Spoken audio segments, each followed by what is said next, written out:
Salah satu pertanyaan yang sering saya dapatkan saat seminar maupun workshop adalah kapan waktu belajar yang baik? Ada yang bilang pagi hari, ada yang bilang sore hari, ada yang bilang malam hari. Untuk menjawab pertanyaan itu, saya perlu menjelaskan sedikit tentang cara kerja otak manusia berkaitan dengan belajar. Belajar di sini bukan sekedar membaca, tetapi segala macam bentuk belajar, baik itu membaca, dengerin podcast, nonton course, termasuk perhatiin guru di kelas. Salah satu kunci untuk menyerap informasi dengan cepat dan tepat adalah fokus. Dalam hal apapun, jika Anda fokus, Anda bisa melakukannya dengan baik. Jadi, kalau belajarnya itu fokus, pahamnya cepat, ingatnya lebih lama. Betul? Kalau anak-anak main game dengan fokus, dia bisa lupa waktu, dipanggil orang lain nggak denger, atau pura-pura nggak denger. Orang kalau pacaran lagi fokus, dunia serasa milik berdua. Yang berarti sekitarannya tuh dia udah nggak ngeh itu apa yang terjadi. Dan saat kita fokus dalam belajar, kita jadi paham dengan cepat dan mudah karena informasi itu bisa langsung masuk ke pikiran bawah sadar kita. Nah, kalau cuma pikiran sadar, itu short term memory, gampang lupanya. Informasi yang sudah masuk ke pikiran bawah sadar, itu ingatnya bisa dalam waktu yang lama, bahkan seumur hidup. Dari penjelasan ini, kita bisa tahu bahwa untuk belajar dengan baik, kita perlu masukin informasi ke pikiran bawah sadar. Dan waktu belajar yang baik adalah waktu kita bisa fokus. Jadi, wajar kalau ada orang punya waktu belajar yang berbeda-beda dengan kita.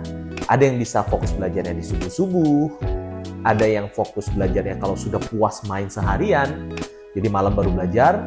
Ada juga orang yang bisa fokus belajar itu kalau keadaannya sunyi, nggak ada gangguan. Ada yang bisa fokus belajar itu 1 jam sebelum ujian. Gitu.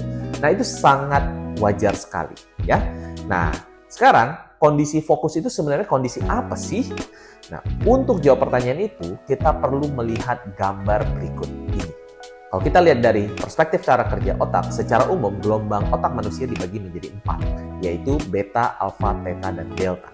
Untuk memahami cara kerja gelombang otak ini dengan mudah, ingat-ingat momen Anda mau tidur.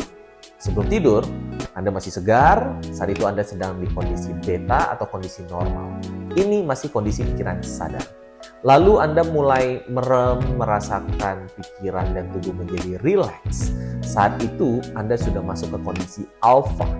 Ini adalah gerbang dari pikiran sadar menuju ke pikiran bawah sadar. Lalu Anda mulai ngantuk banget ya, tapi masih bisa dengar suara sekitar ya. Nah, ini kondisi theta. Kondisi theta adalah kondisi pikiran bawah sadar. Dan tiba-tiba, suara sekitar hilang. Gantian, orang sekitar yang dengar suara Anda ngorok. Nah, itu Anda sudah masuk kondisi delta. Kondisi delta adalah kondisi tidur pulas. Sekarang balik lagi ke belajar. Jika kita mau ingat pelajaran dengan lama, maka masukin informasi ke pikiran bawah sadar kita. Nah, untuk itu, kita juga harus masuk ke kondisi pikiran bawah sadar saat kita belajar. Dan kondisi pikiran bawah sadar itu ada di gelombang yang mana? Gelombang theta. Makanya jangan heran, kebanyakan orang merasa lebih mudah fokus belajar saat subuh-subuh baru bangun tidur. Karena saat kondisi subuh setelah bangun tidur, fisik tubuh kita udah nge-charge full. Tapi pikiran kita masih belum on 1% ke pikiran sadar. Jadi secara alami kita sedang dalam kondisi theta. Saat itu kita belajar, informasi itu bisa langsung masuk ke pikiran bawah sadar. Oke?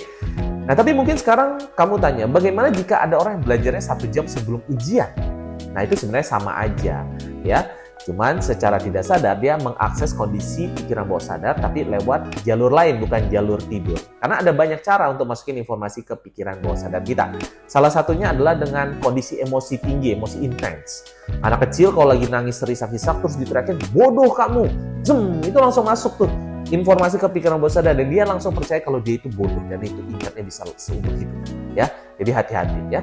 Nah, lalu kalau 1 jam sebelum ujian gimana? Mirip, karena kondisi 1 jam sebelum ujian, kita ini deg-degan, emosinya tinggi gitu ya. Saat itu gerbang pikiran bawah sadar kita itu terbuka, jadi informasi yang dibaca, didengar itu bisa langsung masuk ke pikiran bawah sadar kita.